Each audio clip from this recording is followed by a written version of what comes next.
I believe whatever doesn't kill you simply makes you podcast.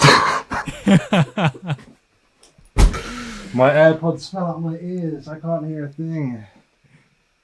Hello. That was my cringy introduction. Good evening, ladies and gentlemen. We are tonight's entertainment. Oh. I own 2 Joker masks, it would seem. Yes, how did that happen? I was 13 once. You know, you can't hold it against me. Fair enough. One of them is my brother's. He also used to have a full... Ben, did you really ask Matt how he got his masks? No, how come he bought them? You want to know how I got these masks? You want to know how he got those masks? No, I want to know why he got them. My father was a climate change denier.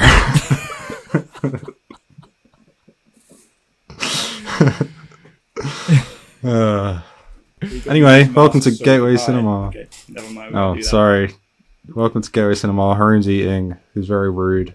What are you eating, Haroon? Just for everyone to know. Food. Cool. Nice. Okay, well, welcome to this episode of Gateway Cinema, converting a Nolan fanboy. This week we're going to be talking about The Dark Knight and Michael Mann's debut film, Thief, from... Oh, I didn't know it was his debut. 1981. It is, which makes it all the more cool. But anyway, hi, anyone got anything to say at the beginning of this episode, or are we going to jump straight into it? I was just going to ask if either of you seen any other films this week, because I've actually been on a bit of a film binge myself. Really? I suppose I have. What have I watched? I feel like I watched a couple. Let me get on my... I guess because we watched 3.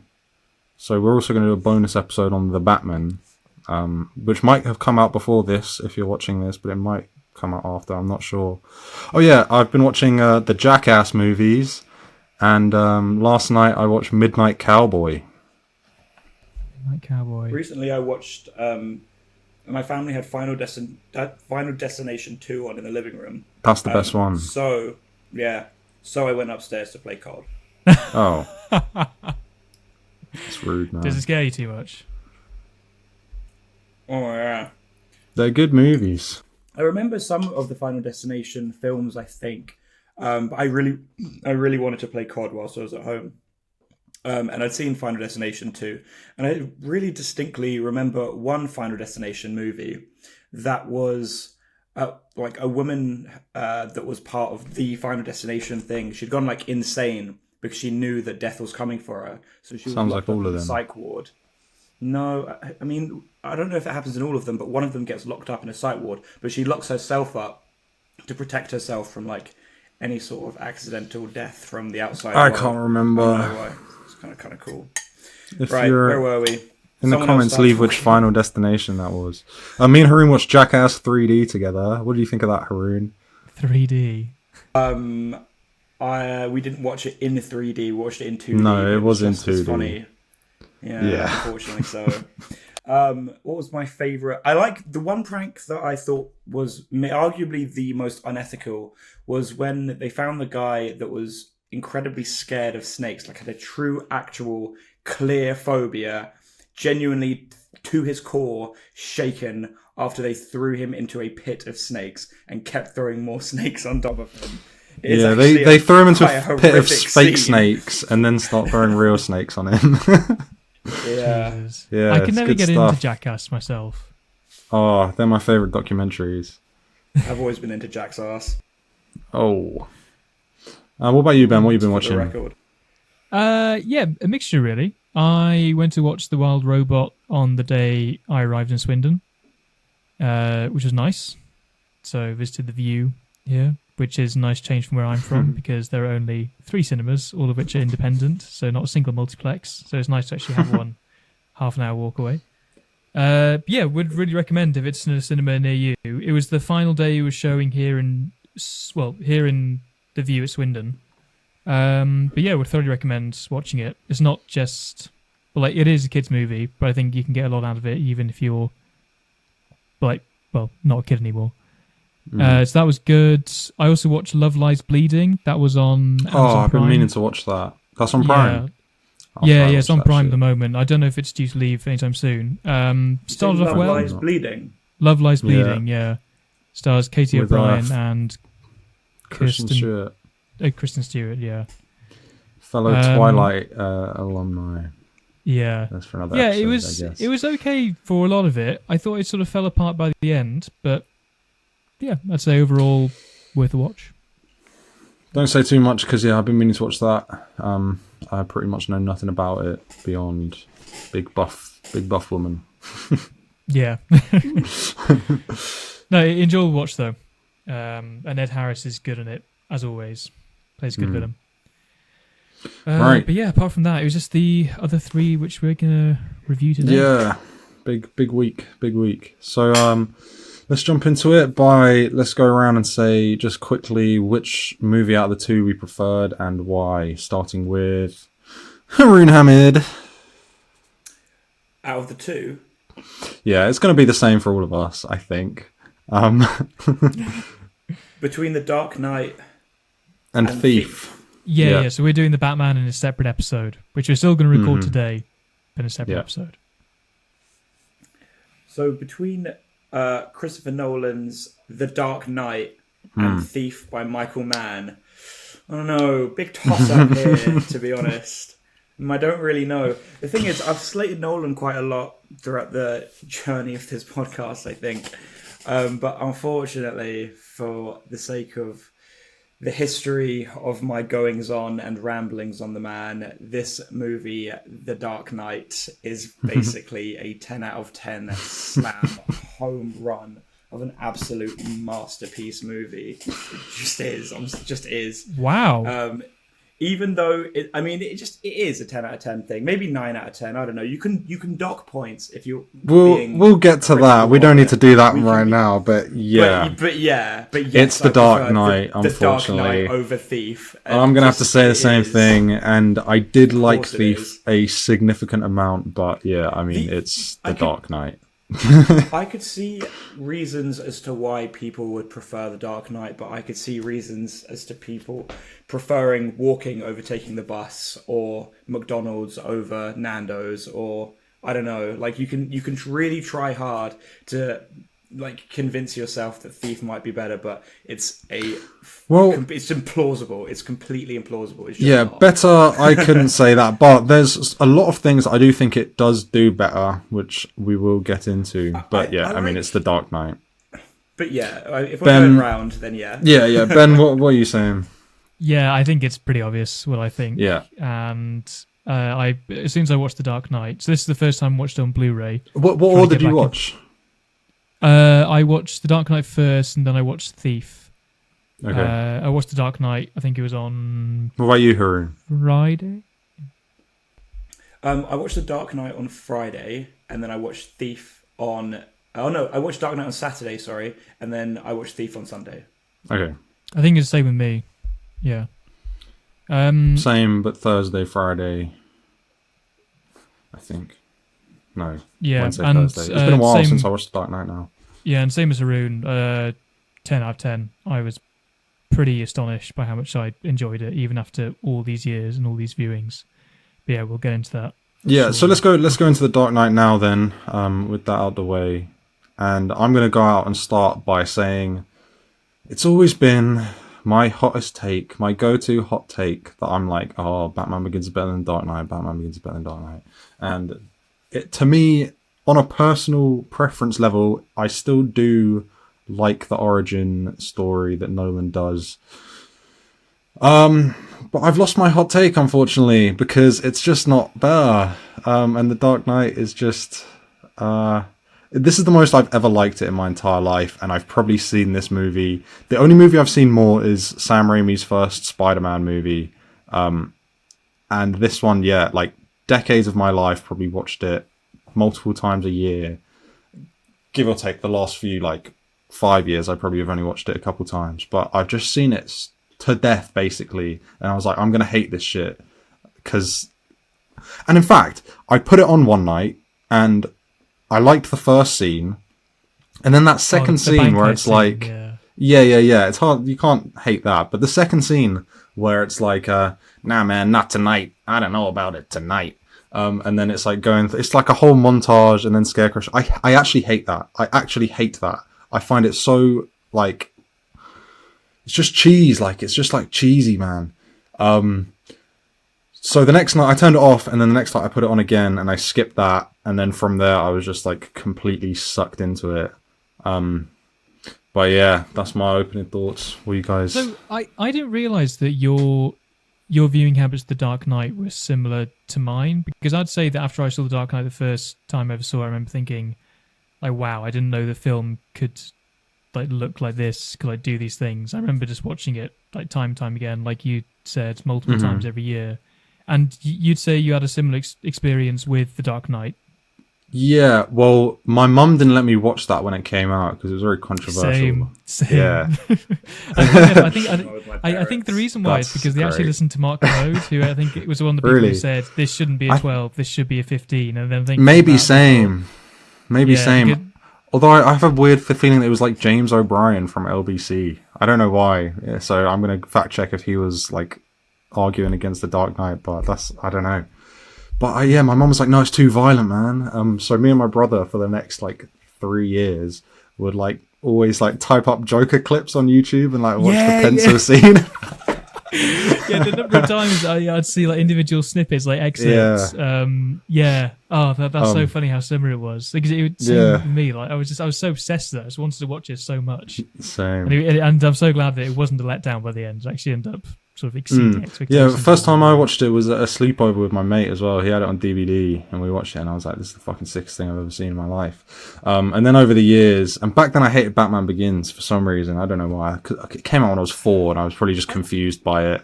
I also wasn't a fan of Batman Begins when I first watched it. I think because I think I remember thinking it was okay, but I only warmed to it I think a few years later. And it was weird because I'm not sure if you thought this as well, but when The Dark Knight came out, I didn't realise until I actually watched The Dark Knight or watched the individual clips that it was actually meant to be a sequel.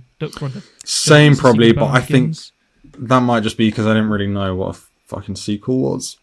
As in, if it wasn't called something 2. Yeah. I think that's the issue that I had. Yeah, I was just like, oh, Batman. I don't know, man. But then I did sour on it eventually, and I think I went through, especially in the last 5 years, like an anti-film bro, anti-mainstream sort of thing. Like I was like I feel like we talked about it before.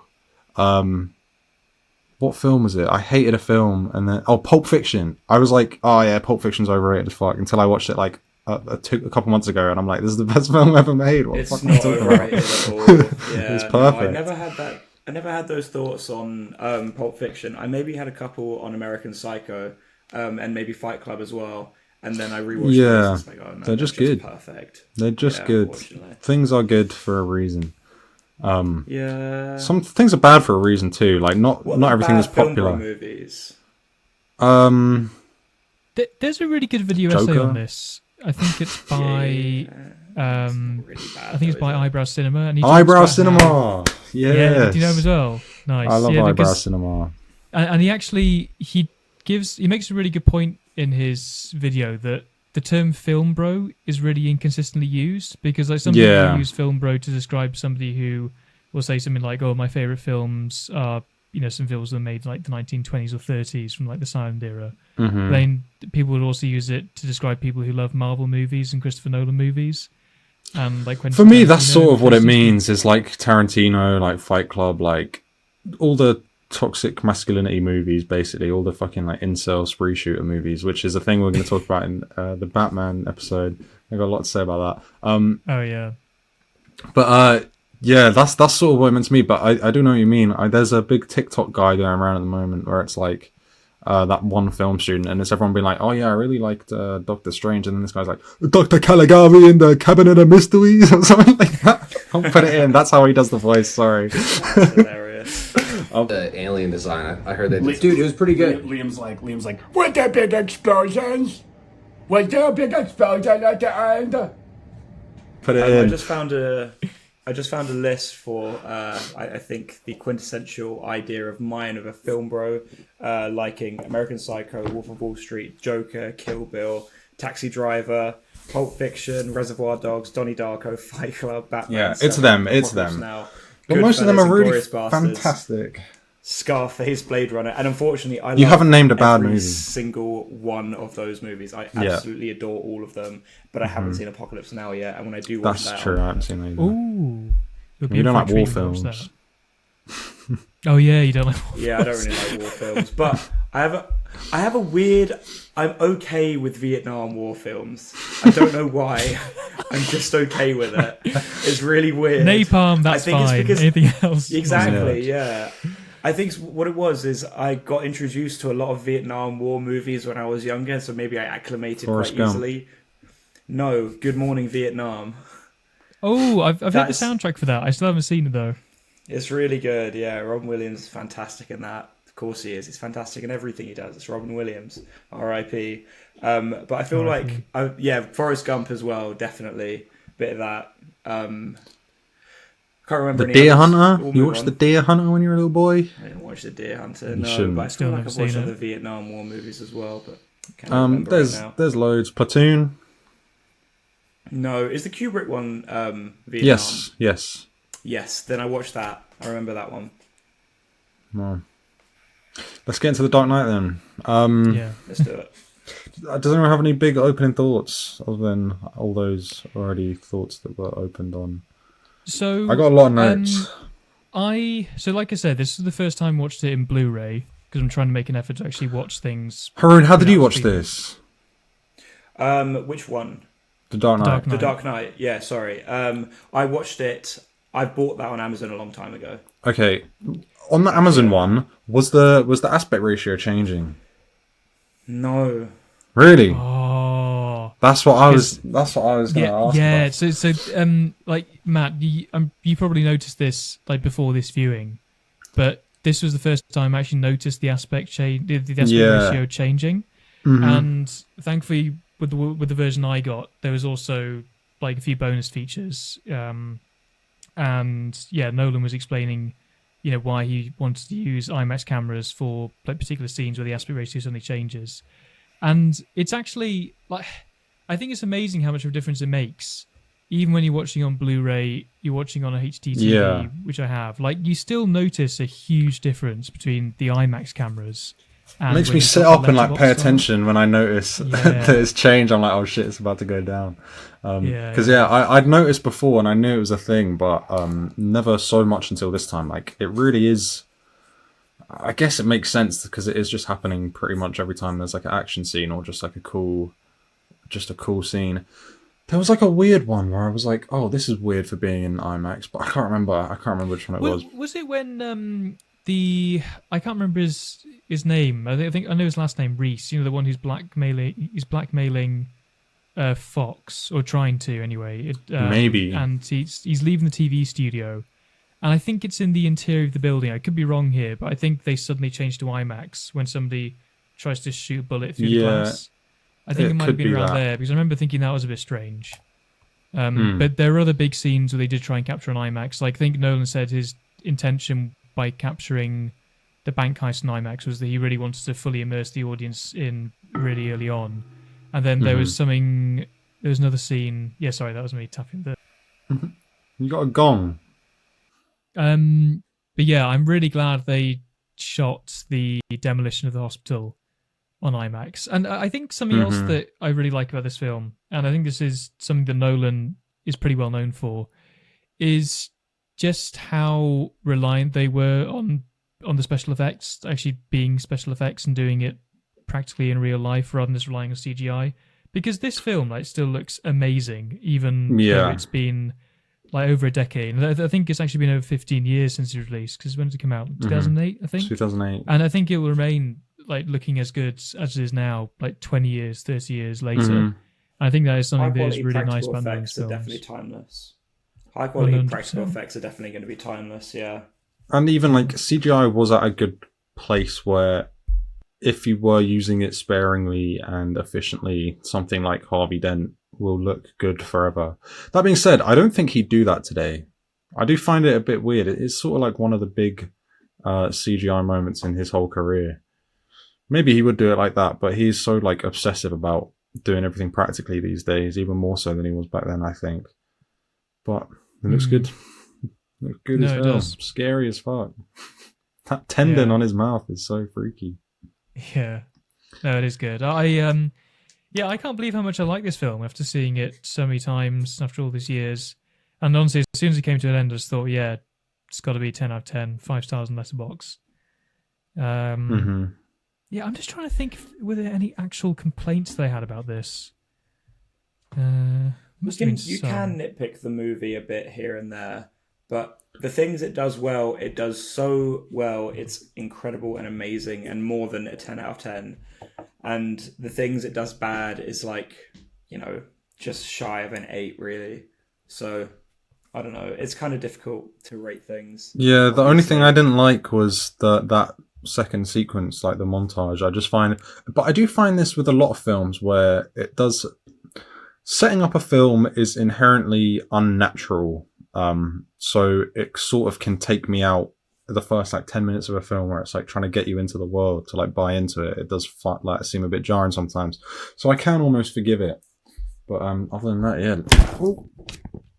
I think if I had to nitpick one thing, I don't think it'd be the montage, like generally, but I think specifically, I don't know why he brought Cillian Murphy's character back, because and it does seem to be a recurring thing. Like, and I get that he likes working with Cillian Murphy, but like, why? He probably paid him for it. He just probably paid him for it beforehand. It was like, oh, can you just be in all of them? But he was like, yeah. All right. It could have been like any random drug dealer, and just think, okay, why are you bringing back the villain from the first one? And look, so like, unnecessary, isn't it? Yeah, I agree. Yeah. And the thing is, it didn't bother me that much because I like seeing him. Yeah, we like seeing him. Yeah, like he doesn't play a detrimental role or anything, but it's just you see him there and I just think, why are you bringing him back? I think they must be just really quite good friends. Yeah, probably. Good working relationship. I remember a interview I'd seen with Cillian Murphy where somebody had asked him what his Twitter handle was, and he was like, "Oh, what's Twitter?" And I remember Nolan saying, "Oh no, we don't want any phones on set." So maybe they've got like a shared love of anti-technology, being off the grid. Maybe that's it. Maybe. Although I don't think it was Twitter. I think it was something else. Maybe it was Instagram. It's probably TikTok. But yeah, Cillian Murphy was like, "Oh, I don't have any of that crap." I was going to say, the dialogue seems a bit quotey to me. And I'm going to say the same thing about Interstellar, where it's just like a lot of moments where it's just like this... Not that dialogue has to be naturalistic, but like it is just like, oh, this would be a good quote, wouldn't it? Like, do you know what I mean? But that's a nitpick again. The Dark Knight. The Dark Knight. Specifically, the dialogue. You think it's a bit? Yeah. Do you think it's a bit too like? I don't want to say. I don't want to go melodramatic, as far as Shakespearean. sort of. Do you have any lines, like specific lines of dialogue? It's mostly in that beginning bit again. There, it's just like, nah, not tonight, man. And then it's just like, so why isn't he here? Okay. Hopefully, because he's busy. Like shit like that. You are now banned from talking about the beginning bit that lasts for 30 seconds. That's all right. You can't nitpick that anymore. You have to choose. No, it's up until the end of the Scarecrow bit, where the Scarecrow's like, "That's not my diagnosis." Like it's just like cringe. Yeah, I was going to say so one quote I do love is when you see I I don't know where the guy's from, but he says, "Look what your drugs do to my customers." And he says, "I told them you take them to places they've never been before. I never said they would be happy." Yeah, stuff like that. I think it works pretty well. Start. No, it's still good. Okay, I'll give you one from the middle then. It's like yeah. When Lucius Fox is like, and your idea is to blackmail this man, and it's just like, that whole thing. But it's alright. It's nitpicky. But I just wanted to get my complaints out there before we suck this overhyped, overrated movie's dick for the next 2.5 hours or however long this ends up being. The thing is, though, it's not number 3 in the world, is it? Given it no. It's overrated by the IMDb top 250. There are better 10 out of 10 movies. But it is a 10 out of 10. There are probably 150 10 out of 10 movies. Maybe. There could be 250. Not my There could be a diagnosis. top 250 of 10 out. You don't think so? You don't think there are I don't know. I haven't 110 seen. I couldn't comment on films I haven't seen, and I have not seen 150 do you think perfect movies. from the movies that you've seen so far, would you say there are at least a dozen? 10 out of 10 movies? I'm not. There's thousands. How many movies have been made? I'm just asking from the movies you've seen so far. Yeah, I've Do you mean got. just from this Say they're podcast about series, maybe- or just ever? No. I'm saying across the board. Do you think you've seen maybe 30 to 40? 10 Yeah, out of 10 perfect 100%. Let's have a What look about on 50? Letterboxd. I think movies? Work our way up to 150. I must have seen. I must have seen at least 5 10 out of 10 films. There are a lot of perfect films. Oh, yeah, There are I'm just sure there a lot of are. perfect films. But like, yeah. This one, though, does not make it onto the top 20 list of perfect movies.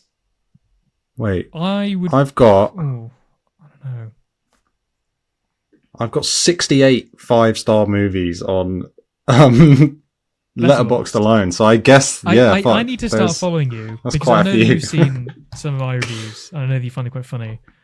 But I need to start follow you. I don't now. follow you. Yeah, I just Your stalk reviews you and are look at funny, it. Ben. Just laugh at my 1.5 star for Suspiria. Yeah, that's That is crazy. crazy That is thing to do. insane. That is absolutely mental. You are so harsh, man. It's so harsh. You do have such a high standard. I think I've got a pretty low Not standard, all really. things It's not a very considered. high standard if you watch, Interstellar and think that's 10 out of 10 perfection. No, I think It is Interstellar what am I has saying? flaws, What but else- but what for are your, me as an bad experience, takes? it works 10 out of 10 easily. Yeah, fair, fine. I like it, to be fair. What's one that you said was perfect that I didn't agree with? Oh, Inception, probably, maybe. I think Inception could be Nolan's best film. Yes, that would make it 10 out of 10. Yeah, I couldn't Yeah, it's disagree been a with while that, since to I've be seen that fair. though. You think that? Unfortunately, I didn't. I Oh, yeah, think you didn't Inception could rewatch be his it. best film. Yeah, I think it's between There's that no way. or That's his current worst for me. really. Nah, I think don't think Dunkirk any of them is can be current worse than worst Tenet. for me, yeah. I think Tenet has to be the worst I because am of how not super unintelligible it interested in is. Dunkirk. But you like Tenet now. Oh no, I like. You it, like but it's Insomnia just- more than Tenet. Yeah, I'd say I like Insomnia more than Tenet. Damn. That's crazy. Anyway, let's get back to the Dark Knight. Yeah. I might rattle off some of my notes here. Ben, at the end of the last episode, off the what's it called? The record. Off camera. Yeah. You said it wasn't political. This is now your one chance to walk that back Yeah, you can take that back now if you want. So before this becomes when an hour-long bullying session. So I don't think it's primarily political in the sense that I don't think the Joker's trying to advance a political system or trying to just tear down a political system. And if you like, that's his fundamental. I think what he's fundamentally trying to do is show that integrity is impossible. And hence why he's trying to tear down, How about this? if you like, the person who's meant to be the symbol of integrity in the form of Harvey Dent. And I think what's interesting about the film is that I think the take, and I've not actually heard Nolan say this explicitly, but I think Nolan's take on this issue is that integrity is impossible. Because if you think about all the characters in this film and what they end up doing, none of them actually end up following the rules through and through. I mean, I guess Alfred maybe, but Alfred doesn't really count in terms of like people actually initiate the action. Because if you think about Batman, for example, he's been told that the only way in which he can defeat the Joker is actually by breaking his one rule. And at the end, he does end up killing Harvey Dent. Yeah. Justified killing, but he does end up killing him. And it's not just that. There's also the fact that he ends up appropriating Fox's sonar software, which Fox himself thinks is unethical, and Batman does give him an opt-out clause where he says, at the end of this, type in your name, and this will self-destruct, yada yada. But I think it is interesting that by the end of the film, everybody has pretty much compromised in one way or another, and you see that with the two corrupt cops. You obviously see with Harvey Dent, who just goes in a complete nihilistic spree, if you like. So yeah, I think He's one of my this film nitpicks. is much He's one of more my of a biggest morality nitpicks. tale than something that's primarily political. But would you say there are definitely it's heavy on the political themes though? Would you say that? Could you say that? Well, when you say political themes, are you referring to like the war on terror, like when they're using the sonar, like It's the the NSA war on does? terror. Yeah, it's spying on your Leadership, citizens, social corruption. order. Yeah, I think there's Yeah. definitely There's a like lot some in of there, that, man. and I think there obviously It's you have parallels with the war on terror, and I've no doubt that would have been that would have served as an inspiration. But I don't think that's what the film's primarily about. Okay, sure. I could probably maybe get on board with coming to a middle ground with you and saying it's not what the film's primarily about. But I also, what I believe is the film is primarily about lots of things. Politics is as primary as ethics. And that ethics is they as tied primary. so directly in to the Yeah, ethics and the and politics are intrinsically they are tied one and the through same. the Yeah. vigilante who operates outside of the law and brings justice to the people, the DA who operates inside the law and offers a systemic hope for people that's then corrupted by the anarchist who seeks to destroy the society completely. Yeah, like I think Politics, there's definitely there are definitely like political ideology, manifestations of those, but I think what they Manifestations? yeah, in the sense that It's like literal. It's not manifestation. It is literal. He is literally a It's terrorist. the plot. He's literally an anarchist. The other guy is literally the DA. Batman is literally a vigilante. the mayor Best gets friend is literally a shot police at. officer. The previous commissioner gets shot at and killed. It's not Well, like not shot at. this isn't a. It's not a metaphor. A judge gets killed. We're It's not the plot. interpreting anything here. Yeah. yeah, no, I get that, but It's I a think when you political look at- thriller. but when you I wouldn't go that far. It's a I superhero wouldn't say movie. political thriller. Like the issue of politics It's a does crime come up, thriller. and It's a crime there's thriller. obviously those political angles. But again, I don't think of the action thriller, Joker as really. primarily a terrorist. I think he's primarily a nihilist who's trying to Or trying to anarchist. show No, he's primarily a terrorist. Nah, but you got to remember the Right. reason why he's a terrorist, Would like you- why he's doing these things. He blows up a hospital. Yeah, and again, like he's doing it Yeah. for the sake of just trying to destroy the best amongst people. And in classic Nolan style, That's pretty political. I don't think it's primarily though. He's trying to tear down like the system pretty fundamentally, or drive it mad in a way. Like, But I think the reason why he's doing that is because he has this view of man as this like species that don't use the word species. Like he has this view of people as incapable of being like fully good. And what he tries to do at the end of those two ships is that he tries to prove unsuccessfully that deep down, people are bad and that one of the boats would have blown up the other. But obviously in the end they don't, because well, the people actually aren't as bad as he thinks they are. But again, like I just think this film is much more about ethics than politics. And yes, it obviously comes up, and ethics and politics are linked. After all, you can't advocate for a political system without an ethical base at its heart. Yeah, no, they are. But I think there's a particular hierarchy in the sense that you have a particular ethical code, and then following that ethical code, you then come to particular political opinions. It would have been understandable from you if the Joker, for instance, like if he was on his own with Batman and there wasn't the police and the DA and the prisoners on the boat and Gordon and going to China to kidnap a citizen and fly him back to the American police, and a big discussion about borders and jurisdiction. It's endless, man. Like, Yeah. it would be understandable. It's if there fundamental. wasn't every single other character in every single other It's scene. it's that is interrogating. linked to It's their interrogating the political idea of how a vigilante could operate in a society that is striving to be better, but is inherently flawed. And there's a lot of dodgy. I don't know how to feel about the moral message of the film, really, because it is a bit like confusing. So this is what I wanted to get onto. So my biggest nitpick of the entire movie is Harvey Dent, right? And essentially, the Joker loses his political and ethical philosophy against Batman and the people of Gotham when the prisoners and the civilians on the ferries do not kill each other. And then he goes over to Harvey, lies to him for a bit, and then manages to convince somebody that was fundamentally a very good person, killed his girlfriend, burned his face, and now he is a raving, serial-killing lunatic freak. It doesn't quite work with the character at all, really. I get that It's a bit of a stretch. I get that. I understand where he's going. It's definitely a bit of a stretch. Like, I get it because he's hell-bent on justice, and exacting justice is his villain arc, basically, right? And that just needed a little push, because that's what the Joker's whole thing is, right? It's just like gravity. Society. It's fundamentally incredibly chaotic.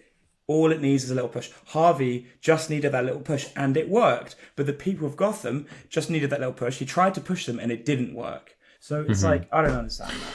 Well, I get you on a logic sense, but I also get it from a character sense in that the Joker's just a petty little freak, and he doesn't want to be proven wrong, so he has just set up a way to like sort of win regardless of whether his big plan doesn't work. Yeah. And I was going to say, his whole plan, like it wasn't like he was primarily interested in getting the boats to blow up. I think that would be more like a firework display.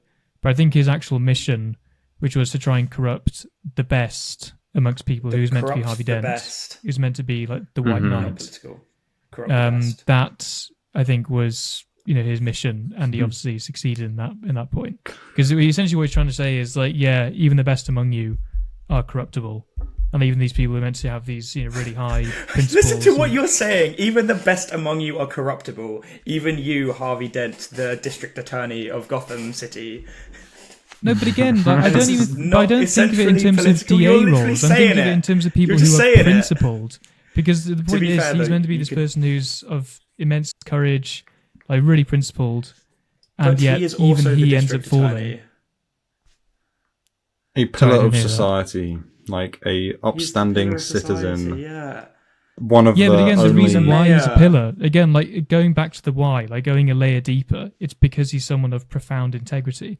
Whereas everybody else... But he's not real, and someone wrote it to convey an idea, though. But Ben, but you're putting up these big barriers between ethics and the political nature of the movie. It's like you put this big giant wall around it. They are one of the same. It comes out... Politics is a series of decisions based on ethics, is it not? Yeah, like, I agree with you. But again, the way I'm doing it's not like you have one thing here, another thing here, and I'm siloing them. You can think of it like an onion. And you can think of it like you've got this outer onion layer, which is political, and then you take the onion layer off, and then you've got that other layer of ethics beneath it. Like the ethics is what's motivating the politics. No, it's all onion. It's all politics. No, it's in like you have the code of ethics first. You get a layer of onion, and then a layer of onion, and a layer of onion. It's all. But politics. I guess ethics came before politics in human history too, but that doesn't mean that they're not intrinsically linked. No, I think they're linked. So, but I think if you're trying to go to a root cause and you think, well, why is he doing this? And you're looking at the other people, it's because you go that layer beneath, you see the role that ethics plays. And you'll find this with anybody with any political opinions. It's because it's a societal movie, fundamentally, Ben. The movie's a commentary on society, which makes it more political than it does individually ethical. That's why. But he's talking about corrupting individual people.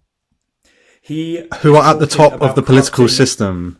But again, he kills a judge. But again, the reason why... Yeah, so he kills a judge, but I don't think that's the primary thing in the film. Like, the whole thing, the whole plan No, but it's all... is to bring down... He goes after... This is crazy. His philosophy is that all of mankind is just as bad as him, even the very best. And so if he can bring the very best down, he can prove that all of mankind Even is this, like- even this. Right, this is a statement. I've watched this film 100 times and I've never understood why he says this until this time, and that'll be because I was a stupid child. But when he says, if I say a gangbanger is going to get shot or a bus full of soldiers will get blown up, everybody's calm because it's all part of the plan. But if I say one little mare's going to die, everybody loses their mind. Jesus. How is that not political go through in that every again, single sense? because- Okay. So if I say a gangbanger or a truck full of soldiers are going to die, nobody cares because it's all part of the plan. But if I say one tiny mare is going to get shot, everybody loses their mind.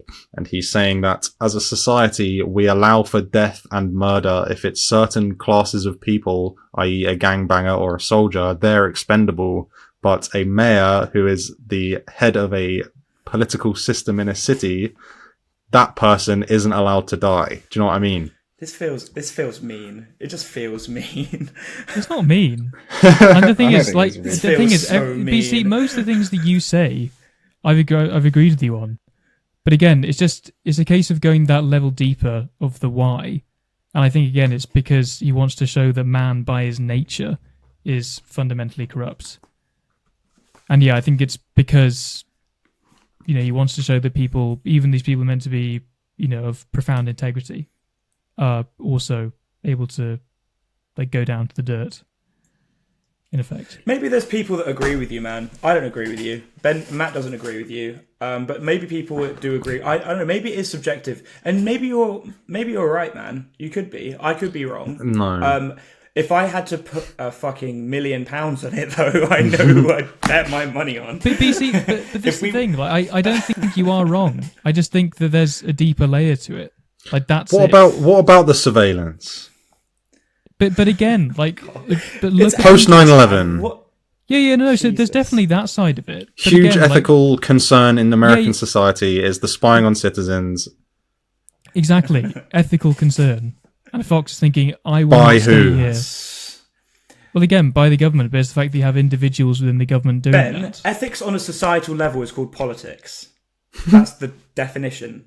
Ethics on a societal level is called politics. That's the word. I don't agree with Okay. that. All right. Yeah, core it's response politics. to the movie. Ben, the only thing that if you just believe in individualism, then I guess that's the differentiating factor here. But I would just suggest that it's trying to say something broader about society through corrupting made this- individuals.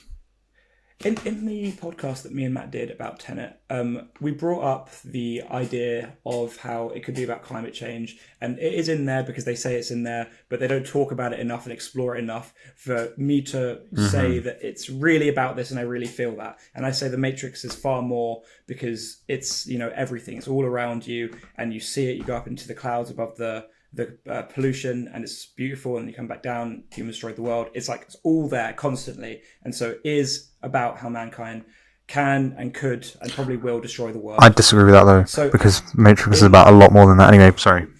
Yeah, okay, sure, but the Dark Knight, like the Matrix, though, is just so filled with It's it. It's like in the ongoing. plot. It's Oh Yeah. no, there's non-stop. First of all, It's every this is single way scene. Like this is way more political than Tenet was. Like, there's no doubt about that in my mind. Like, but then again, like, Tenet's not even. It's just not. I Tenet don't is even think it's political because of 3 or 4 pieces of dialogue. 3 or 4 Yeah. pieces of dialogue makes Tenet yeah, slightly that's the thing. political. Like, I This agree that movie, Tenet's it's- not political. Yeah, but it is every single plot point, every single scene, fundamentally every single main character. What they are amalgamations and representations. of political ideologies The too. idea of each of the main players in this film are fundamentally Different political. ideologies. Yeah, All of them. it's everywhere. It's The like- one good cop, I mean, the DA, the vigilante, and the anarchist. there's a Chinese accountant that has all of the gangs of Gotham's money that gets flown to China, and Batman has to expatriate him so he can face criminal court in America. That happens. That's a small part of the politically centered movie. Anyway, we're going around in circles here. We're not going to get through to Ben. Maybe I one don't day. actually disagree with you. I just think there's another layer deeper. But anyway, we've been. I think going around the problem as well. the problem is arguably, no offense, Ben, but your lack of understanding of what goes into writing a movie. I think. Same would go for Haroon, but he's just on my. He's just on my side on this one, so. But you don't luck into these. You don't luck into these themes, and it's not. But I can like argue the same with you, because I could always say, "Oh yeah, you guys aren't looking deep enough." How? As in, why they have these particular political systems, if you like, that they want to destroy. But we're not disagreeing that it's about ethics. We're just saying ethics and politics are intrinsically tied, and you're rejecting the politics side of it. No, I'm not saying they're not intrinsically tied. I'm saying that there's a particular hierarchy in which you form these things. Like, you can't have political opinions without previously holding an ethical viewpoint. Ben and his hierarchy. And I think that's what motivates it. Here we go. This great train. But I don't see what's so difficult about this. Like, if you just think no, about I agree with you on that level. Because if you think about all the political opinions you have, and if you ask yourself and try and introspect, why do I have that political opinion? Like, you will eventually come down to, you made a moral judgment and you thought that this was... I agree, but I'm not saying that this film isn't about ethics. This has to end here. I'm just going to so much of this episode's getting cut. We've just been going around. This is definitely going over time.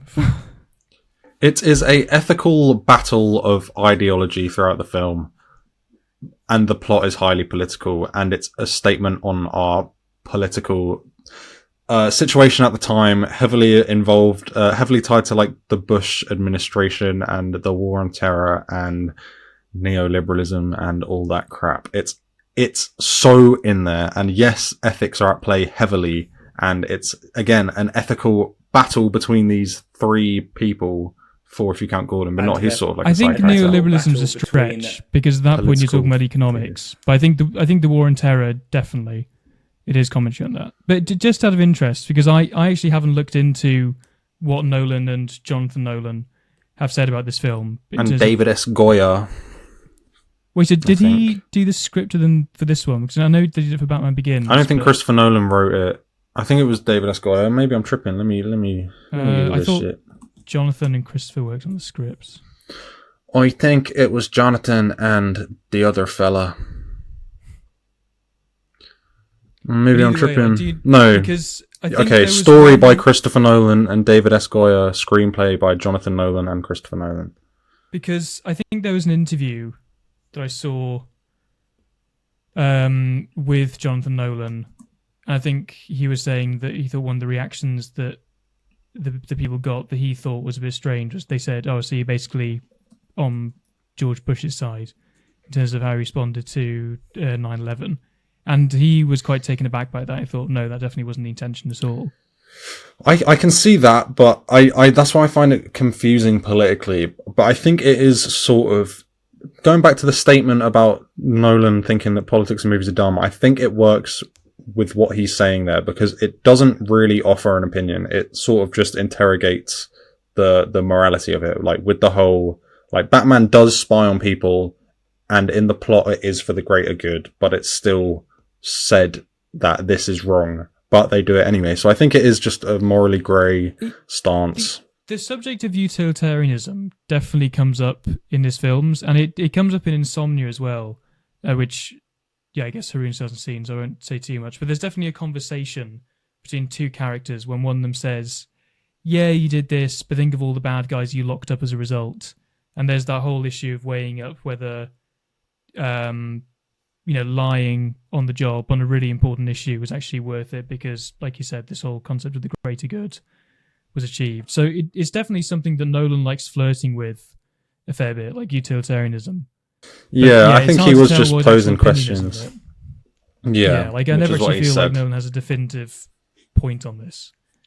Yeah, it's a weird one. Yeah, it comes up in Insomnia as well, funnily enough. So, I'm gonna quickly. We need to move on to the next film because we've almost been doing this an hour. But I'm gonna go through some of my points because sort of the more funny ones. there's a scene, and I don't remember what happens or what the dialogue was, but Bruce Wayne and Alfred are in a room, and there's some like cleaners behind them or something. There's some people doing some shit in the background of his house. Yeah. And Alfred baits him out. Yeah.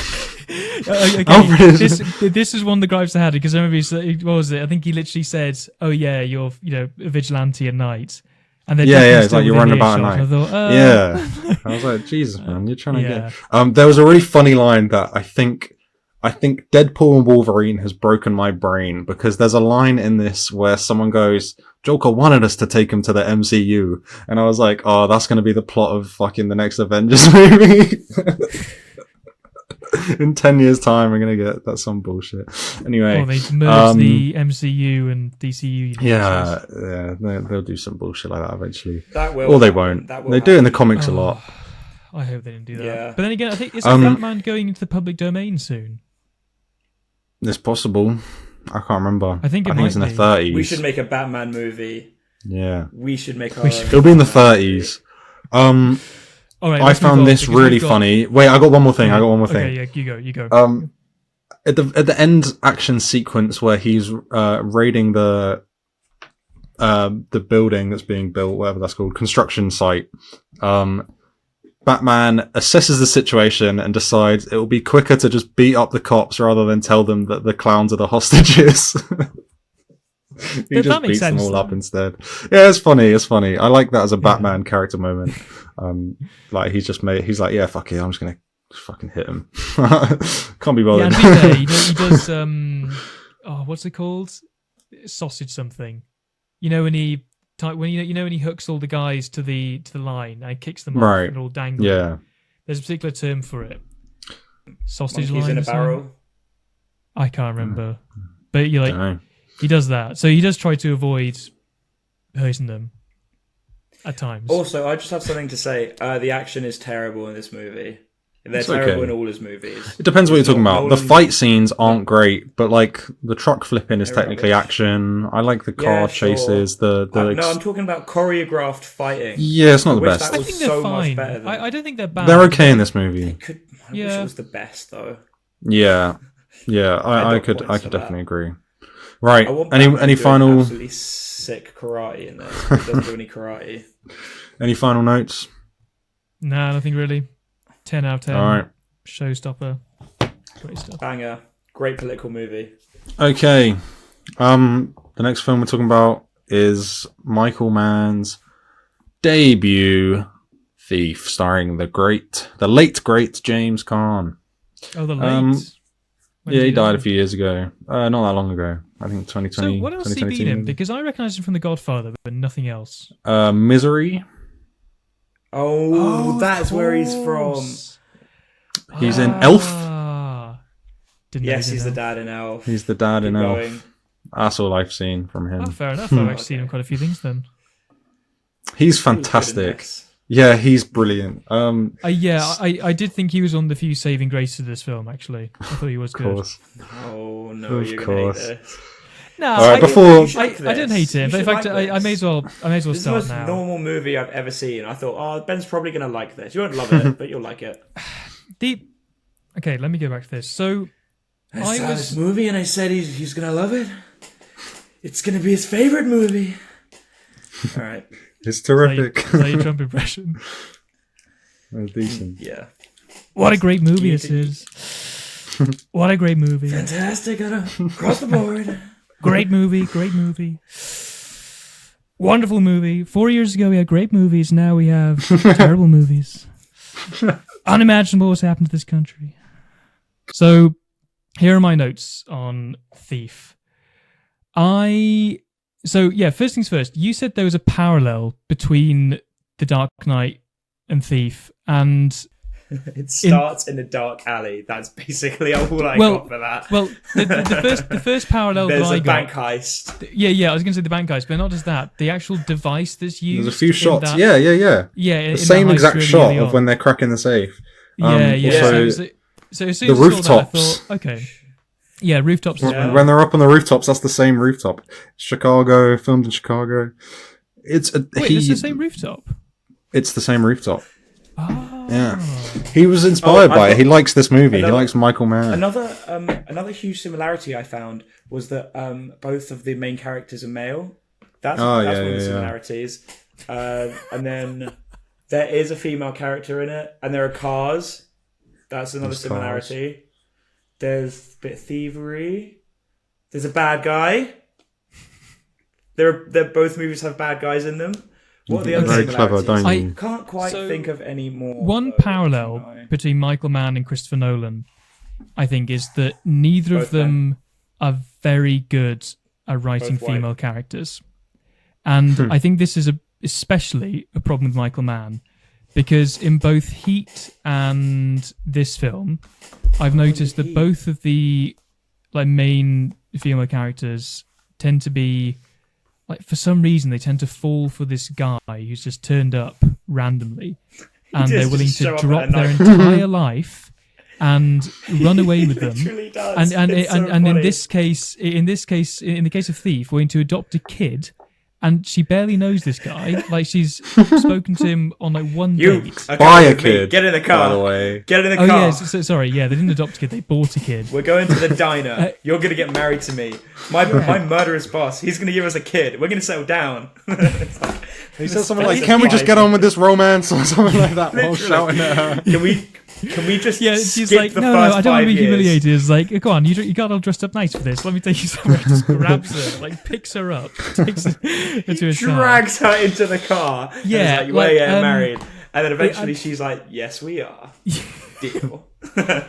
Yeah, so he's terrible at writing female characters. I don't think I've ever seen. It's comical. Yeah, he's comically bad, and it's just. This doesn't just happen once. It's not just happens in his debut film. It happens in Heat as well. And I just remember on both occasions just being so shocked that he wrote these characters, and I don't know, I think he wanted us to believe they were real. It's not as if there are any fancy elements going into this. I don't know. What do you two think of that? Because I thought they really stand out like sore thumbs. You're just in right. Both films. You're just right. That's what I think. You both agree that it's just silly. I didn't give it too much thought because she's so unimportant. I think the whole, it serves an interesting function in the wider themes of the movie, which I'm sure neither of you're both gonna be mad at me for saying it when I say it, but we'll get into that later. But yeah, I didn't give too much thought to it. Can I Guys, it's about capitalism. I noted this down actually, that if either of you said it's going to be about capitalism, it is. I think it's not about capitalism. It's just a standard capitalism. Thriller movie where the guy who hires him fucks him over. He becomes a cog in the machine after being his own boss, and then he gets swept up into this organization where he no longer has any say or control. And they even control his kid. Yeah, that's in there.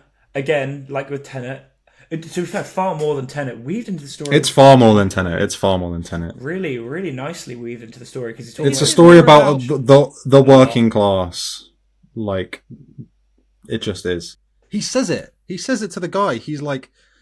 The yield from my labour. Money's still in your pocket. yeah. No. He says the yield from my labour. Yeah. Yeah. But I wouldn't. I don't think that's. I don't think that's so much a case of capitalism, because if you want to look at all systems where someone's labour's been withheld from them, you can look at feudalism, you can look at but when was this socialism? made, you can look at anything.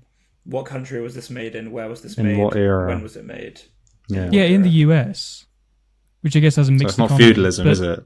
So it's not that one. We can cross that. No, one but off. the point being that I don't think it's something that's exclusive to it, and I think the film is more about compromising what he compromises on.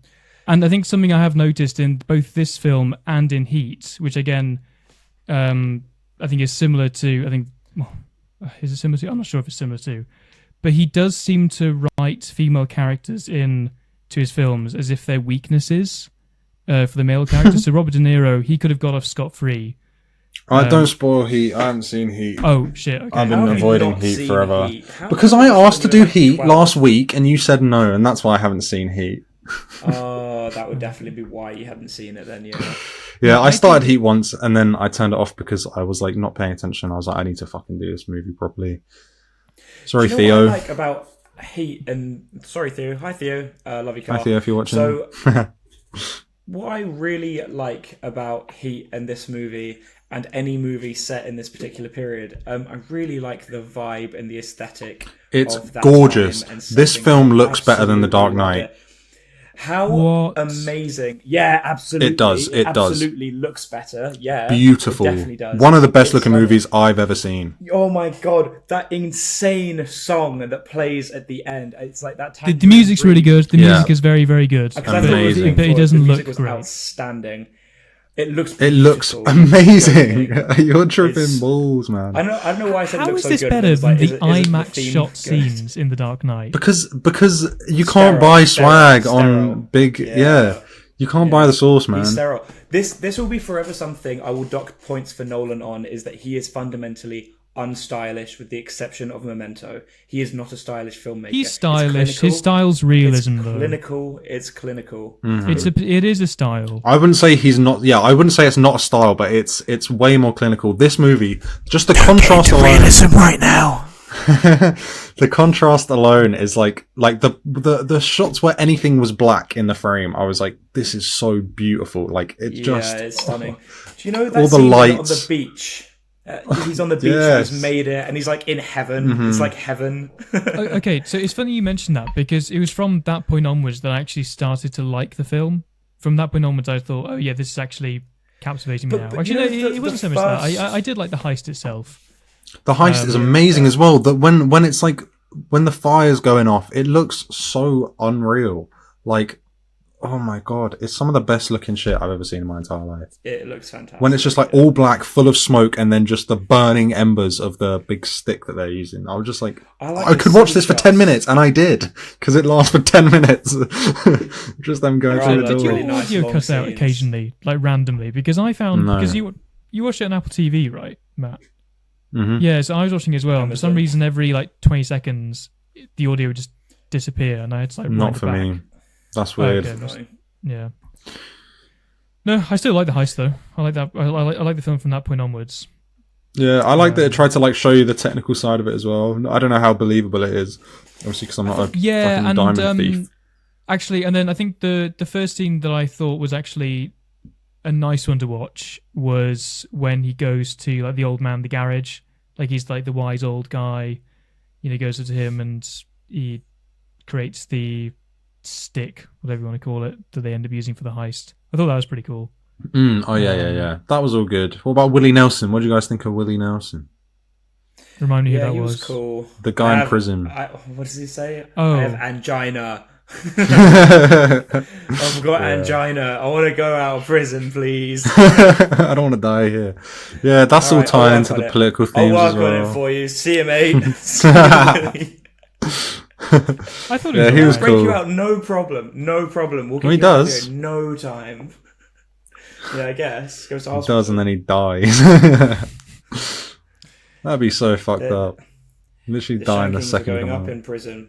That's great, Willie. That's really good. How's that angina coming out. Yeah. Well, what else to say about this film? I think it was just such a normal film. I just could not. It's pretty normal. Like, dream of a more normal movie than this. Like, this is just how. This is like exactly the formula for movies Were either of you to- bored? to the absolute T. I think it could have been a bit quicker, but I don't think I was bored. The thing is with this movie, and like again, I think I'm just a bit of a sucker for the time and the style and the aesthetic of these sorts of movies. Like I can really fall into them and get quite immersed. So it's one of them for me where it's like I kind of want to pause it so I'm in the movie a bit longer, go do something else and come back to it. So like I can spend the whole evening here rather than only like 2 hours or whatever it was. Yeah, I'd say despite being half an hour longer, The Dark Knight felt shorter. But Yes, yeah, I don't think I was bored. But that is just such like pacing. Like it's just I think the problem I had with this film was that I thought, at least for the first half an hour, I think I made a note around the 24 minutes, said I'm approximately 24 minutes in, and sadly this film just does not interest me one bit. And it did carry on like that for a little too long in my mind. I just thought there were just too many scenes that I thought just didn't really need to be there. I think another problem that I had was that I didn't find the characters very likable at all, and it was only really once James Caan was actually confronting the gangster figure about the fact that he wasn't being paid. So I actually started to warm to him. He's so scary. I'm so scared of Leo. He's too friendly. That's the problem I have. The moment he was so friendly, I was like, this is frightening. Like, how many people I know that could just be this friendly, and in reality, they're the worst people on planet Earth. But I think he plays the mob boss really well. I think if this was in England, Brendan Gleeson would have been a very good actor for him. Similar vibes. Yeah, there was a lot of stuff in Thief I liked, and I think like a genuine good amount of stuff that I do think is better than The Dark Knight. Like the characterization, I did like James Caan. I know you said you didn't really like any of the characters. I really did like James Caan, and I liked his little backstory and his speech about prison and what he was saying about you know all the capitalism and whatnot. I also found it very compelling, and I remember a few scenes where I was really sucked in, like when he goes into the office just after the guy's been pushed off the building or whatever, and he goes into that guy's office and he's like, I'm not someone you want to fuck with. I found that very cool and very, like, I don't know, just exciting and compelling. It's shot really well as well. There's a scene when after he makes the two other staff members get down on the floor, and he moves across the table and has the gun pointed at the other guy, and it's just shot straight on like that. It looks amazing. I was going to mention lots and lots of little moments like that incorporate just a clear understanding of style, making it so much nicer and easier to get encapsulated into. Lots of things like that Nolan just doesn't really maybe even care. He's not bothered about. by He's not. He doesn't care about it. It's not that he couldn't do it. I'm sure he could do it. He just doesn't really care walk too me much through about that, making it because aesthetically pretty. When I think of a captivating scene, that doesn't come to mind from Thief. Whereas I think the bank heist, when you've got the guy who's staying back with the shotgun, I think that's more captivating to me. Like, why do you not think the Nolan can captivate the audience in that way? Well, I mean, I don't know, to be honest. I'm not sure about the exact like film theory behind what it is I'm trying to describe. No, but I'm talking about your own experience, like you personally. What's the question then? Sorry. As in, so you were talking about captivating. I think, correct me if I'm wrong, but were you saying that scene in Thief when he's leaving the office and he tells them to go on the floor, and there's that guy in the corner that he puts the gun up to? Like, did you say that was more captivating than, say, stuff you'd see in Nolan's films? I think so. From the way it's shot, with like how it's acted, how it's nice and like it's dead quiet too. The angle of the gun with the shooter, and then like how it's sort of the camera sort of moves around and you get to move around the room, like sort of veering away from the danger in a way, as you would be if you were in the room there as well, like in fear. The thing about Nolan, I think I've got a decent way to frame this, is when I'm thinking in a Nolan movie, wow, this looks good, I'm thinking, wow, it looks real. So with The Dark Knight, it was just like, yeah, wow, very old movie comparatively for what we get today about like superhero movie wise. But it still looks fantastic because it looks real. But the way that I think Thief looks good is how striking all the imagery is, and striking, just beautiful to look at. Yeah. And he can hold on a shot and just like do a thing while things are happening in the frame, and you're just that's the other thing. He was not afraid at all in Thief to hang on to a nice long scene, really like let us feel something. Whereas Nolan is rarely it's very much catered to a short attention span. Most populist entertainment possible, and there's actually there's nothing wrong with that. And I don't entirely agree with that. I think some of his films are like that, but Oppenheimer was not like that, for example. It's very quick though, isn't it, for being a 3-hour movie? 4 out of 5 movies are very similar like that. I don't know. We'll get onto Oppenheimer when we get onto Oppenheimer, but it is quick. About The Dark Knight and lots of other. I saw a video. I saw a video breaking down. Maybe I'll include it. You're editing this, so I'll send it to you or something. And they worked out the average shot length for Christopher Nolan. It's something like 3.5 seconds, whereas like Martin Scorsese or someone is like 10 or like 7 seconds or something like that. He's a very 3.5 seconds. Yeah, Scorsese it's- does have long takes. It's very he is a quick editor, and I don't know the longest shots, as this video mentioned. Shout out Darren Mooney, by the way. It was by Darren Mooney. We've got to give Darren Mooney a shout out because he gave us Thief to do. I asked him on Blue Sky what film to do. He gave me about 15. But the long shots in Nolan films are the ones where they're on the roof or whatever, and the camera's just going around them as they're having a talk. But other than that, it's literally super fast editing. I hate Nolan's spin around shots so much. It's so obnoxious. It really pissed me off. Yeah, I don't mind them, but I just hate it. I don't know though. That's whatever. It's exciting. Any more notes? The music is amazing. I love the music. I wanted to say, listen to that I wanted to soundtrack. comment on God, this because that Tangerine Dream song at the end is ridiculously good, isn't it? yeah, It's so nice. I really liked the ending, and not just because he got revenge on the people who fucked him over. Good blood shots. I love the Yeah. squids. They no. were rubbish. I'm sorry. Really? I thought they were good. I thought they were really I thought good. those death shots. I get it. They're of their time, but like the guy literally dies with his tongue out. He's like ah. Nah, I'm talking about the literal squibs blowing up, like blowing blood out of their bodies. Like I'm talking about the practical effects. I've never seen someone get shot. Yeah, fair. I just like it. It just look cool. I like when the blood splatters behind him, and when he gets the main baddie gets shot in the head. Although there was no No, but bullet hole in his head. I thought the it's too score bright. was the best blood was part too of the bright. ending. The score was just I can do insane. that. It's beautiful, wasn't it? Yeah, amazing. Yeah, I thought it was Pink Floyd, but it's not Pink Floyd. It's Tangerine Dream. I really thought it was Pink Floyd, and I looked up is it Pink Floyd, and apparently "Comfortably Numb" was going to be the theme song for that movie. But it wasn't in Really? the end, so there you go. Yeah. Wow. They would have had to pay a fortune for that, though. Yeah, lightly. That's probably why it wasn't. So they got B-rate. So, I've just got on this thing. Do you want to talk a bit more about comparisons? Just to end it up, just to wrap it up. You can tell he likes this movie. There is multiple shots that are almost exactly the same between the two. But yeah, I mean, they couldn't be more different as an overall product for sure. I think in that first few scenes of in the dark and the camera's panning down in that dark alley and it's raining, it's like, okay, this has been heavily, like Nolan has been inspired by this, most likely. It does feel that way. And especially as well, like all the city scenes, all of the cars driving in the rain, just, I don't know, something about that lighting just feels very... The bridges, like more the shots so under the in bridge. Batman Begins, though. More so in Batman Possibly. Begins. Yeah, I mean, that's much darker of a movie. Like a lot more at night with this one as well.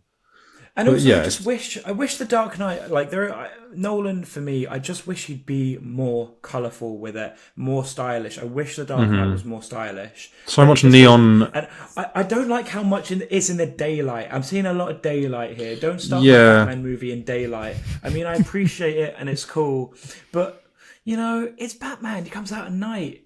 Yeah, it looks goofy as fuck as well when he's like out in the day. Also when he's out at night, to be fair. When at the end of the Dark Knight, when Harvey's dead and Gordon and Batman are still over the top of him, I was just laughing so hard. Like he's in a rubber suit, like all that's showing is his mouth. It's just such goofy imagery. It's so funny. That's not a problem with Nolan though. The hero we needed. Gotham deserves Batman. It's hard not to be goofy. I don't care about it. It doesn't bother me. I want to. We didn't actually mention the voice in this episode, but It doesn't bother me at all. Like I don't think it bothers me, but I think if I saw this straight after Batman Begins, I think it would take me a little bit off guard, and I don't know why they decided to do the voice. It's worse in the next one as well, if I recall. It's like way worse. I haven't seen it for a few the years, next so one I'll need is to very see. bad. Yeah. But I don't care. It's fine. It's not the most silly thing going on in any Batman movie. I used to know somebody that the voice actually put him off the entire movie, and he hated the Dark Knight because of the voice, and he didn't like it. Yeah. So there you go. Well, Maybe fun there are other fact: people out we've there that mentioned think Mark so. Commode before. In The Dark keep talking Knight about The Dark is his Knight. least Got more to favorite say. of the trilogy. Really? Yeah. Damn, that's stupid and wrong. That's a bit crazy. Yeah, I do disagree Rises with is him. the worst one, and then the other two potentially could be interchangeable. But The Dark Knight's still better than Batman Begins. In my opinion. I That being personally, said, now that I've seen both properly and recently, I kind of think that they're like similar because Batman Begins is so good. Yeah, it is. really it is is. good. I just think this one is so much more like fascinating and a complete. Grand. Yeah, It's grand. more grand, That's and what's Yeah. good about and it. there's just more. There's just more like baked into it, and it's just more interesting to me. It's richer, Yeah, I it's agree. grander. Yeah, the richer acting is a good word. insane. We did imagine that we spoke and sucked the dick of this movie to the point now where we haven't even mentioned Heath Ledger. That's how good the Yeah. movie is. We haven't. How the fuck even have we not mentioned Yeah, Heath that- Ledger? We have, That's the that's thing. how good the movie is. That's how good everything else is. The absolute best part is like. And that is the There you best go. part. He is the best part. I watched this with Yeah, my yeah, girlfriend no, like a year ago, and she was like, "I don't want to watch this shit," but I forced her to anyway. And she was like, "You know what? The Joker's pretty freaking cool. Like, it just is No, that he's good of a really good in performance." this. He's really good. I got notes on him individually. They're not that good, but I was trying to just like think about him as a character, and it's done to death. And I can't believe it's a thing where every actor's like, "Oh yeah, you got to play the Joker." Like, it's the most serious role out there. It's weird as fuck. But anyway, at one point he says he calls Rachel Harvey's squeeze, which is really funny. He's like, "Is this your squeeze?" I was like, Must be "Why is the Harvey's Joker squeeze." saying squeeze?" Squeeze. But He's funny though. That's the thing about him He in this is, movie. The yeah. Joker. He's Yeah, he is actually funny. He's I found it interesting how like, defensive what and is it? You know, he egotistical says, he is. You know, he says, or gamble Yeah, over he here is. won't be able to get a nickel for his grandma. So he's- Yeah. During those, That line reading of like, "So you think you can steal from us and just get away with it?" Yeah. yeah, oh, and the suit, it wasn't cheap. You, I don't know, you bought it. There's the other one as well. make This this is, pencil I know a disappear. squealer when I see one, and he's a squealer. He's just like, Yeah. it's as if he's like doing a Darth Vader, what do you call it? Like choke grip. Choke. No, Yeah. he's really funny. It's perfect. It's arguably the best played superhero character of all time, and maybe there's not even a second place, to be honest. Definitely the Funny best jokes villain. as well. Yeah. Maybe. Yeah. That's the thing is, he's the Joker. He's telling jokes. He's being evil. He's ridiculously petty. If you call him like a freak or a weirdo, Yeah, he's so yeah, defensive. yeah. whole He gets family. under his skin real bad. And that's weird, man. It is interesting. I guess that is just like psychopaths. They are quite like So- egotistical. But it is an interesting characterization to give for the comic book murderer. That he's so like I think- defensive. Sorry. Yeah, absolutely. No, I am taking this a bit from a YouTube video here, but from the comics. I've not read the comics. I want to make that 100% clear. I think these two might have read comics. I don't think I've read a the comics. few. I've read one or two but years ago. There is a comic. Oh, this might not even be a comic. I think it's like a part in a Batman show. Anyway, so somebody flips the Joker off on the motorway or cuts him off. The Joker finds him and says, "Right, I'm going to come calling on you for a favor one day." And the man is like traumatized. He lives at home in fear every day of the Joker coming, and he waits 20 years, and then the Joker finally calls it in on him. That's how petty this guy is. Like, I think it's sort of like similar to that. Maybe Nolan read a comic book. Yeah, I've vaguely heard of that. I don't really Characterization. remember, but maybe you told me about this. But I don't know. I've definitely heard something like that. Yeah, I don't know. I don't have much more else to say. There was a few funny jokes. Yeah. I only clocked this today. Think when I was setting up my my intro there, I was like, wait, I've never got that whatever doesn't kill you makes you stranger is like sort of a good joke. He's just changed one letter. I was always like, what's the like, that's not really that clever, is it? Oh, it makes you stranger. What? Because he's the Joker. But it's just like, oh yeah, he's changed a letter. He's just doing silly little puns like that. I feel like there's some funny ones like written on the wall or whatever in some scenes. Oh, I can't remember them, Slaughter, though. where he just adds the S. Yes, and he goes from yes, that yes, to- yes, yeah, yes. that's Slaughter's the hilarious. best medicine. Yeah, it's yeah. funny, man. Wait, hang on. Oh, laughter. I'm a moron. Yeah, Right, it's stupid shit like that. So we're going to keep talking about this. Maybe we can put this in the Patreon. But I just need to talk.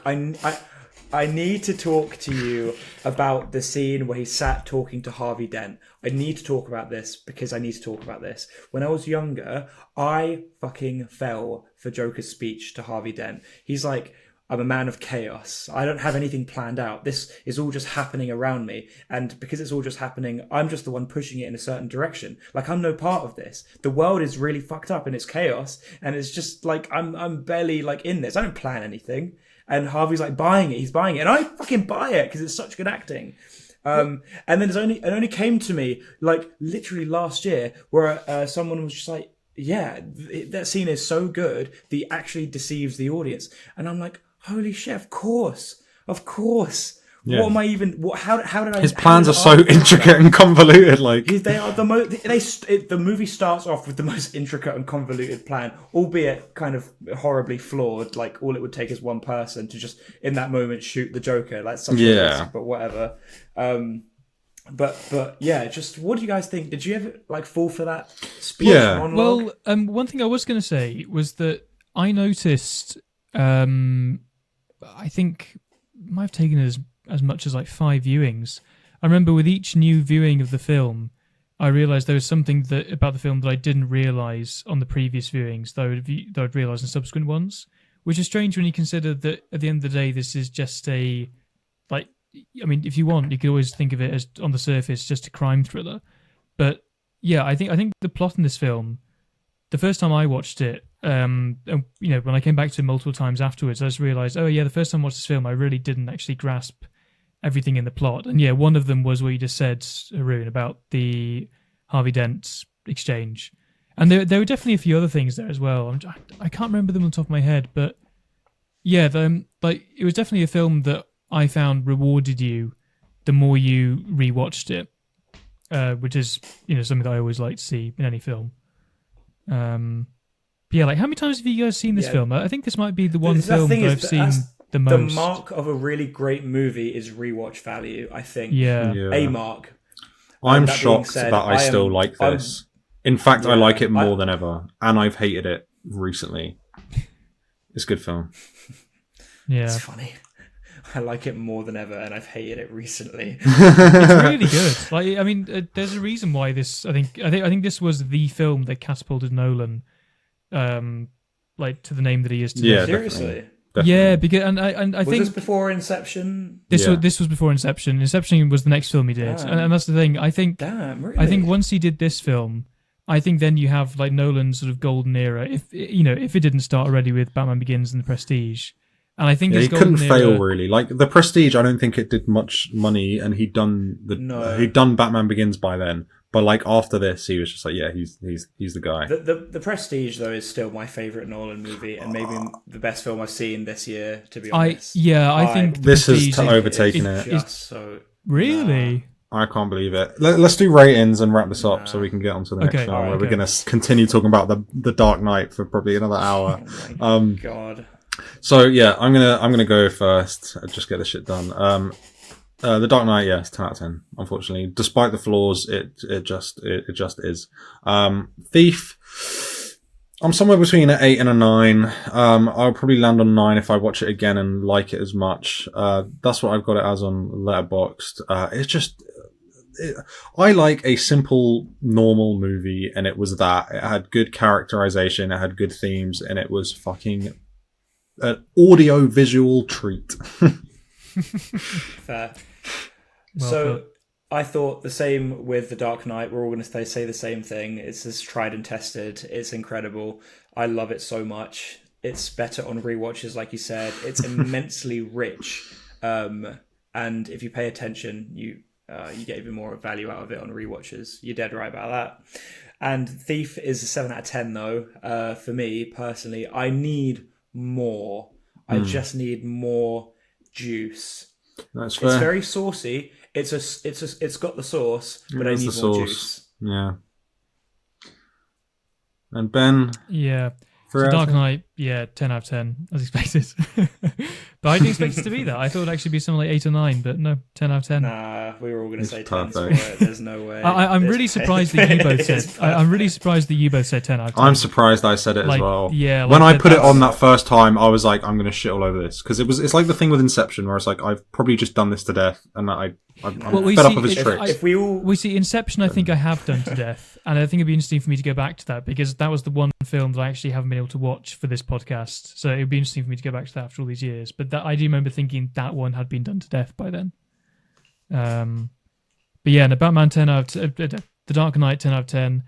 I'm gonna give Thief a 6 because while I did find it really boring to begin with, I thought the third act definitely propelled it up to a 6. And yeah, that score at the end, immense. But probably that could well be one of the best endings to a thriller that I've seen. Like I think it's probably got to be up there, like top 10.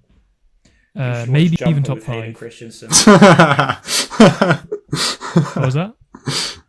Jumper with Hayden Christensen. And Samuel Jackson. So you get Mace Windu and Anakin Skywalker. Damn. Yeah, I still need to see that. Go watch that, everybody watching. Thanks for watching, everyone.